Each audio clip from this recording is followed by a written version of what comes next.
لو فاكر إن في حاجة اسمها العمارة الإسلامية أو الفن الإسلامي خليني أصدمك وأقولك مفيش حاجة اسمها كده. أولا العمارة والفن والأنواع المختلفة من الفنون والمنتجات الحضارية ملهاش علاقة بالدين، هي ليها علاقة بالموقع الجغرافي.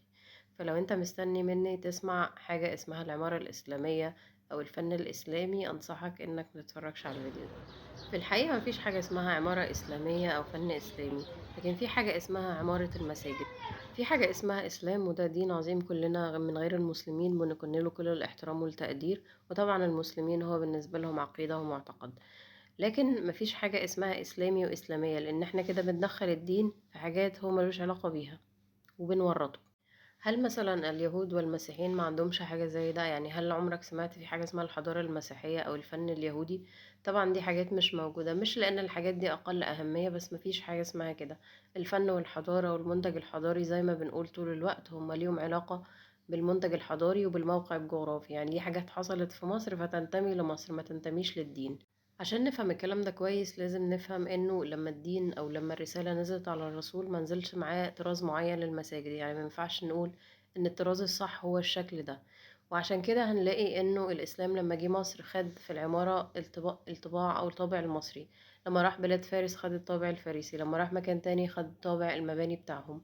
وده بيقول انه مفيش مبنى معين او شكل معين للمبنى كان مرتبط بالدين. يعني ما ينفعش نقول ان هو ده الطراز الصح واي طراز يخرج عنه هو غلط. طبعا عشان نفهم اكتر الكلام ده، اللي منكم راح منطقة مصر القديمة او الفسطاط اكيد زرتوا مسجد عمرو بن العاص. ده طبعا كل الناس عارفة ان هو اول مسجد اتبنى في مصر اللي بناه عمرو بن العاص. عمرو بن العاص كان من الصحابة اللي عصروا وقت الرسول، سمعوه وكانوا بيقعدوا معاه وكانوا بيتكلموا معاه وكانوا يعني متلاحمين معاه بشكل كبير. لكن عمرو بن العاص ما جالوش برضو طراز معين ان هو يبني بيه المسجد. فهنلاقي ان مسجد عمرو بن العاص الحالي مختلف تماما عن اللي كان اتبنى في القرن السابع. لانه لما عمرو بن العاص دخل مصر عمل مسجد صغير الارضية بتاعته كانت من الحصى، وما يشتركش مع المسجد الحالي باي شكل من الاشكال. طبعا مسجد عمرو بن العاص احنا لا نختلف عليه في تاريخه. يعني احنا عارفين ان هو لقب بتاج الجوامع، احنا عارفين التاريخ الطويل بتاعه في تدريس الفقه والشريعة والتاريخ الديني بتاعه.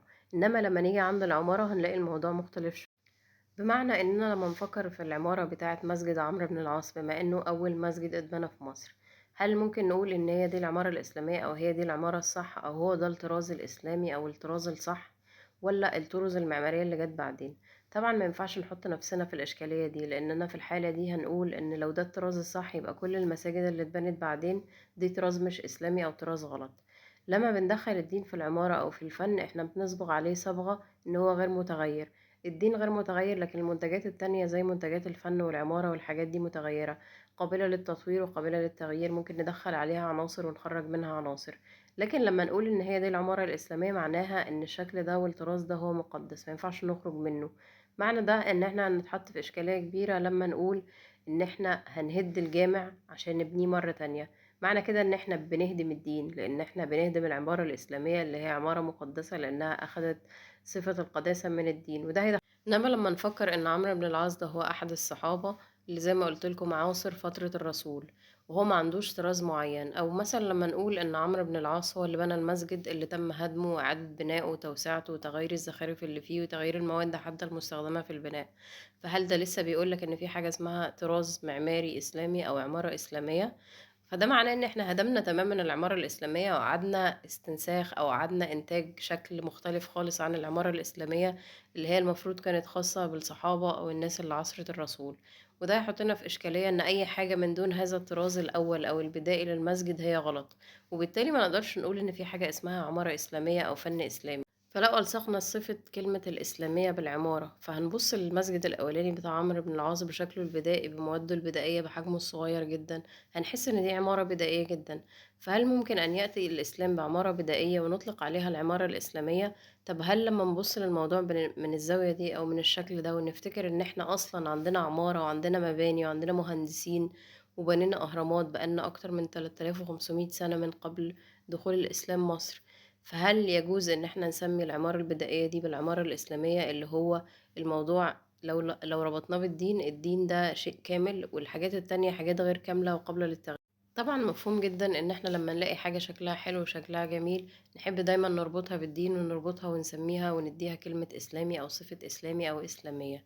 بس في حاجة مهمة لازم نعرفها، إن إحنا في مصر عندنا دين إسلامي لكن ما عندناش زخارف إسلامية، ما عندناش عمارة إسلامية، ما عندناش فن إسلامي. دي حاجة مهمة جدًا نعرفها، لإنه لمّا نقول عمارة إسلامية، هل أنت قصدك على العمارة الإسلامية اللي ظهرت في مصر، والّا العمارة الإسلامية اللي في بلاد فارس، ولا العمارة الإسلامية اللي كانت في العراق، ولا العمارة الإسلامية اللي كانت في الشام، ولا العمارة الإسلامية اللي ظهرت بعد كده في إفريقيا، ولا العمارة الإسلامية في آسيا، ولا شمال إفريقيا، ولا بتتكلم على أنهي عمارة إسلامية؟ فمينفعش تربط كلمة الدين أو صفة الدين بأي حاجة تانية هي منتج قابل للتغيير. الكلام ده ما بيقللش أبدا من عظمة الإسلام وأهميته، وإنه جاء بفكر وعقيدة وأخلاق وحاجات كتيرة، ممارسات وعبادات. لكن ما ينفعش نلصق الموضوع دايما بالدين، لأنه الدين حاجة ثابتة والحاجات التانية متغيرة. الدين هو أخلاق وعقيدة، مش هو مبنى محدود، مش هو كيان فيزيائي موجود، مش هو زخارف معينة متغيرة قبل للهدم وقبل للتغيير وقبل للتطبيق. بالمثل زي ما بنقول مفيش حاجة اسمها عمارة إسلامية أو فن إسلامي، فهو بالمثل مفيش فن قبطي أو فن مسيحي ومفيش عمارة مسيحية. في فن مصري في أثناء العصر الإسلامي، في فن مصري في العصر القبطي أو في العصر المسيحي، في فن مصري في العصر المصري القديم، وفي العصر الجريكو رومان. أي حاجة، لأنه ده الفن المصري، احنا بناخد من المنتج اللي عندنا ونحط عليه تاتش، نديله صبغة أو يبقى مرتبط أو ملمس بشكل معين مع المعتقد اللي احنا بنعتقد فيه. عشان كده هتلاقوا وحدات متكررة في كل المباني، بداية من المعابد المصرية مرورا بالكنائس المصرية، مرورا بإيه تاني، بالمساجد. فعلينا دور مهم جدا ان احنا نقابل مثل هذه الافكار ومثل هذه المصطلحات بالرفض. ما ينفعش نسمي حاجة اسلامي هي حاجة مادية محدودة، ما ينفعش نسميها مسيحي، ما ينفعش نسميها يهودي. زي ما احنا ما ينفعش نسمي في الاسلامي، فاحنا ما ينفعش نسمي في الديانات التانية. لانه من رحم كلمة اسلامي دي ومن الصبغة الالهية اللي ملتصقة بيها، خرجت علينا الجماعات اللي بتقولك ان كل ما هو ليس اسلامي هو كافر وهو غلط، وتبيح القتل وتبيح عدم قبول الآخر. وبالمثل في نفس كل الديانات هتلاقي نفس الجماعات دي اللي بتطلع تقول إن هم دول المختارون، وإن هم دول أي حاجة إسلامي أو أي حاجة مسيحي أو أي حاجة يهودي هي اللي صح، وأي حاجة من دون ذلك هي غلط. هتلاقينا دخلنا في إشكاليات كبيرة ومشاكل كبيرة جدا، لمجرد إن احنا ألصقنا هذه الصفة الدينية أو الاسم الديني بحاجات ملهاش علاقة بالدين. انا عايزه مثلا اقول لكم ان انا السنه اللي فاتت رحت بلدين الاغلبيه السكان كانوا مسلمين. رحت اندونيسيا ورحت تركيا. تركيا طبعا اللي منكم راح تركيا بالذات في اسطنبول هتلاقوا الطراز العثماني. الطراز العثماني ده مرتبط جدا بتركيا، مش مرتبط بان هو جالنا من مكان معين وراح تركيا. فهتلاقوا كل المساجد هناك على نفس الطراز.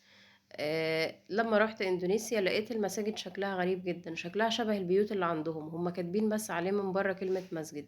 يعني مفيش طراز معماري معين، مفيش شكل معين، مفيش حاجة نقول هو ده الشكل اللي هو باي ديفولت هيروح كل بلد هتلاقي نفس الشكل ونفس الطراز. دي حاجة ليها علاقة مرتبطة بحاجات كتيرة، عناصر زيها زي مثلا الطبيعة الطبوغرافية، الطبيعة المناخية بتاعة البلد.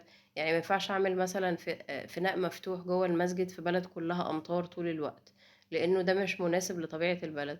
وبالمثل ده اللي حصل عندنا في مصر، احنا خدنا العناصر اللي عندنا ووظفناها وحطيناها في مبنى الناس بتخش تصلي فيه، وسميناها عمارة المساجد وليس العمارة الإسلامية. عشان نفهم الفكرة دي أكتر احنا محتاجين نخش في كل العناصر المعمارية اللي دخلت الكنيسة واللي دخلت المسجد، اللي جبناها أصلا من أصول مصرية. وده هنبقى نتناوله في فيديوهات تاني، وهنتناول كل عنصر من العناصر دي زي مثلا المآذن والأبواب والحاجات كلها اللي موجودة في العمارة بتاعتنا اللي سميناها عمارة دينية. هنشوف كل دور بتاع كل واحد فيهم وتطوره من العصر المصري القديم وحتى وصوله للمرحلة اللي وصل لها دي. بس لو انتوا عجبكم المحتوى اللي انا بقدمه، ما تنسوش تعملوا فولو وسبسكرايب وتشيروا الفيديو ده عشان نكمل باقي السلسلة بتاعتنا في الفيديوهات الجاية. وكل سنة وانتوا طيبين. انا كنت معاكم كاترين، مرشدة سياحية بالعربي. شكرا جدا ليكم.